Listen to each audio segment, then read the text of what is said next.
HTMD media network presents सरहद से लेकर संसद तक तमाम खबरें। अब आप किसी भी खबरों से नहीं रह सकते हैं बेखबर। देखिए सरहद से लेकर संसद तक की तमाम खबरें। सीमांचल न्यूज, खबरों की हकीकत। नमस्कार सीमांचल में मैं आपका हार्दिक अभिनंदन करता हूँ, स्वागत करता हूँ। आगामी विधानसभा चुनाव 2025 में कई दावेदार हैं, प्रबल दावेदार हैं जो टिकट के लिए भी रस्साकशी कर रहे हैं, बड़े बड़ी नेताओं से मिल रहे हैं, पटना दौड़ लगी हुई है। लेकिन आज सीमांचल शख्सियत में मैं एक ऐसे व्यक्तित्व से आपको परिचित करा रहा हूं जो किसी परिचय का मोहताज नहीं है, चंदन जी। हम इनके बारे में आपको बताना चाहेंगे। बचपन से ही समाज सेवा में इनकी गहरी अभिरुचि है। दुर्भाग्यवश 15 वर्ष पूर्व यह विकलांग हो चुके हैं। अपना किसान पार्टी से आगामी विधानसभा चुनाव 2025 से यह चुनाव कटिहार सदर विधानसभा चुनाव से लड़ेंगे। आगे बातचीत का क्रम जारी रखते हुए आइए सीधे मिलाते हैं हम आपको चंदन जी से। सबसे पहले आप अपना परिचय दीजिए। चंदन कुमार चौहान मेरा नाम है। मैं लोकसभा नवादा से भी प्रत्याशी रह चुका हूं और वर्तमान में यहाँ मेयर चुनाव भी लड़ चुका हूं कटिहार सदर से। मेरी पत्नी लड़ी थी, आशा चौहान नाम था। दावेदारी एकदम जबरदस्त रहा है। अभी मैं वर्तमान में किसान पार्टी से प्रत्याशी के रूप में, विधानसभा प्रत्याशी के रूप में दावेदारी पेश कर रहा हूं। किसानों के हित के लिए जो भी होगा मेरे लिए वो सब कुछ जायज है। जहां तक किसान दिन भर खेतों में काम चला के, खेतों में काम करके और दिन जला के थक हार के क्या मिलता है उसको? टमाटर का भाव 10 रुपया है, 5 रुपया है।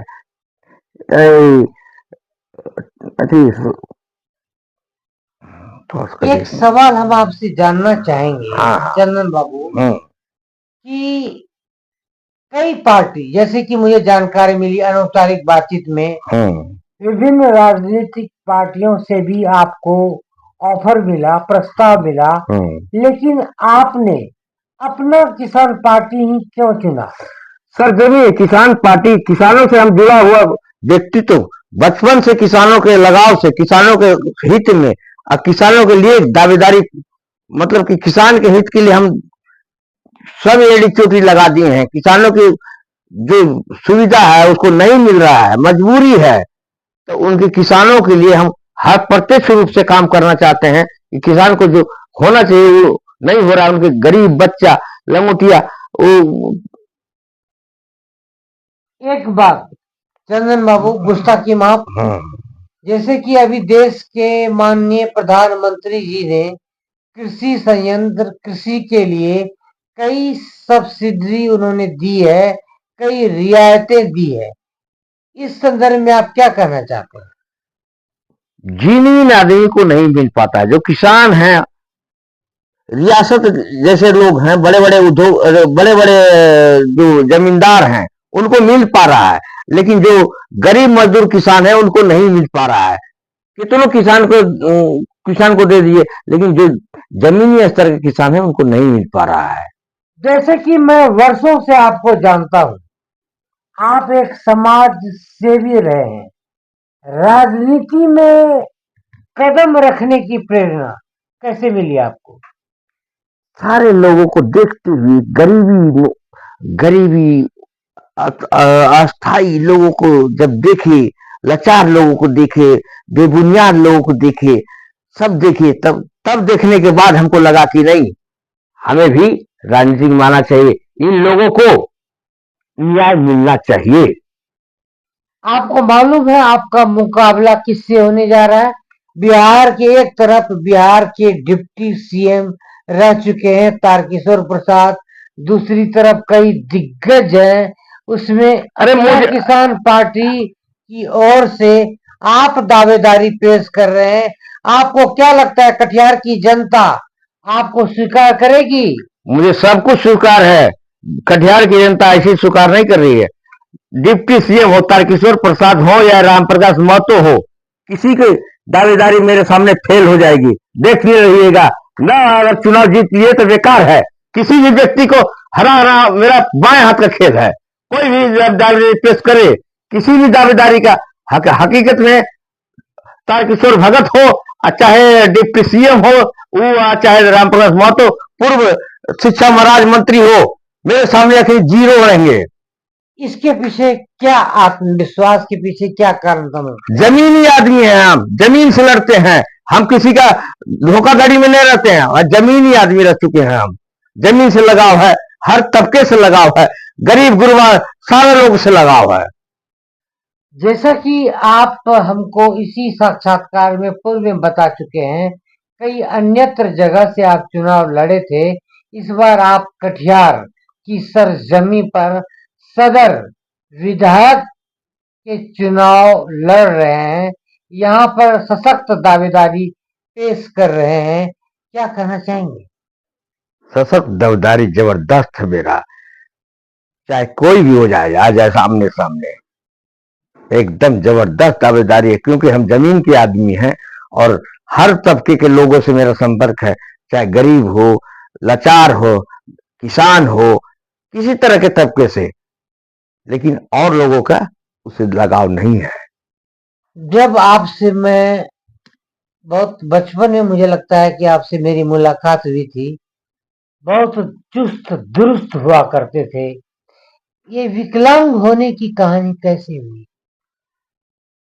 जब न्यूज में थे, तो जब लिखते थे, हो लाचार हो, किसान हो, किसी तरह के तबके से, लेकिन और लोगों का उससे लगाव नहीं है। जब आपसे मैं बहुत बचपन में मुझे लगता है कि आपसे मेरी मुलाकात हुई थी, बहुत चुस्त दुरुस्त हुआ करते थे, ये विकलांग होने की कहानी कैसे हुई? जब न्यूज में थे, तो जब लिखते थे तो कड़क लिखते थे, लोगों का नजर में आ गए। कई लोग यहाँ का कटिहार के लोगों ने हमारा जान मारने का कोशिश किया, लेकिन बच गए। परमात्मा का देन है जो बच गए, मारने की कोशिश कई लोगों ने किया। पत्रकारिता से राजनीति की ओर, पत्रकारिता से राजनीति की ओर आप अब कदम रख चुके हैं, तो आपकी बेबाक लेखनी, आपकी पत्रकारिता का एक जो शैली रही है, जिसका मैं खुद भी कायल रहा हूं, और मैं हमेशा से मतलब एक चंदन भाई आपके लिए एक मेरे दिल में एक बेहतरीन जगह है। बोलिए। चंदन भाई, मैं आपसे जानना चाहता हूँ बोलिए कि अगर आप विधायक बन जाते हैं तो पत्रकारों के लिए क्या करना चाहेंगे? सबसे बड़ी चीज कि पत्रकारों के लिए एक जगह होना चाहिए सुनिश्चित, एक क्लब होना चाहिए जहां सारा पत्रकार लोग बैठ सके, उठ सके, और एक अच्छे खासे, मतलब कि ऐसे अभी किसी जगह में बैठते हैं, लेकिन उनकी जो बुनियाद है वो नहीं होना चाहिए। एक खास तबके का एक अलग ये होना चाहिए, जो उनका क्लब होना चाहिए, उनको एक अलग स्टेटस होना चाहिए। कुछ विषय पर मैं आपसे और बात करना चाहूंगा, जैसे गौशाला पुल का निर्माण, दूसरी तरफ भगवान चौक पर पुल का निर्माण स्वीकृत हो गई है, लेकिन अभी तक यह विकास अधर में लटका हुआ है। कई वर्षों से काम जारी है, लेकिन धरातल पर कोई काम नजर नहीं आ रहा है। क्या कहना चाहिए? अब इसमें बताते हैं। गौशाला का फ्लाइंग ओवर ब्रिज, बांध जो ललियाई के इर्द गिर्द है, उसका जीर्णोद्धार आज तक नहीं हुआ। बांध आज तक और आज तक कोई एमएलए और एमपी सांसद जूट मिल को नहीं बचा सका। किस मुद्दे पर बात करते हैं? विधायक और एमपी यहाँ के हैं, जूट मिल नहीं बचा सके, फ्लाइंग ओवर आज तक नहीं बना, गौशाला फ्लाइंग ओवर ब्रिज और ललियाई बांध आज तक नहीं बन सका। एक मुद्दे पर और बात करना चाहूंगा आपसे, खासकर कोसी सीमांचल कटिहार, यहाँ बड़े पैमाने पर मखाना का उत्पादन होता है। हालांकि राजेश रंजन यादव और पप्पू यादव जी ने यह पहल की और उनकी मांग पर मखाना आयोग की गठन की बात के लिए लोग संघर्ष कर रहे हैं। जिस तरह से जूट मिल के साथ अन्याय हुआ, साजिश हुई, मैं बताना चाहूंगा। इंडियन जूट रिसर्च एसोसिएशन इजरा ने उजाड़ा चमन कटिहार जूट मिल का। यहाँ के मिल का जीर्णोद्धार नहीं हुआ, कोलकाता के मिल का जीर्णोद्धार हुआ और आज कटिहार, जो कि जूट नगरी के नाम से जानता है, जूट विहीन है। ठीक उसी तर्ज पर आज मखाना उद्योग को अन्यत्र ले जाने की कोशिश की जा रही है। अगर आप विधायक बनेंगे तो इस संदर्भ में क्या पहल करेंगे? मखाना उद्योग बहुत बड़ी उद्योग है। यहाँ कोड़ा क्षेत्र, अगर कटिहार में कोड़ा क्षेत्र अगर है तो मखाना उद्योग के लिए जबरदस्त है। अगर यहाँ अगर होता है तो इसलिए मतलब इसके लिए यहाँ इतना उत्पादन के लिए, जितना उत्पादन हो रहा है उसके लिए बहुत बड़ा प्लांट लगाएंगे, जिसके लिए पूरा विश्व में फेमस हो जाए। कटिहार की जनता अपने मतदाता से क्या संदेश देना चाहेंगे? कटिहार की जनता को मैं यही कहूंगा, इस बार लोकसभा में, विधानसभा चुनाव में, हाँ विधानसभा चुनाव में अगर आपको लगता है कि मैं ठीक आदमी हूं तो वोट डालिएगा अपना किसान पार्टी में। नहीं लगता है तो कोई दिक्कत नहीं है। जैसा कि आप निर्भीकता, निष्पक्षता के साथ समाज से भी जो कभी लंबे संघर्ष इन्होंने किया है, पत्रकारिता में इन्होंने अपना लंबा समय व्यतीत किया हुआ है, पत्रकारिता में उम्दा लेखनी के कारण ही इन पर जानलेवा हमला हुआ, जो पिछले 15 वर्षों से ये विकलांग है। अब सवाल यह उठता है कटिहार की जनता के सामने में, आप कहां तक इनका समर्थन करते हैं? आप बने रहिए सीमांचल शख्सियत के साथ। हम और भी आपको एक से बढ़कर एक शख्सियत से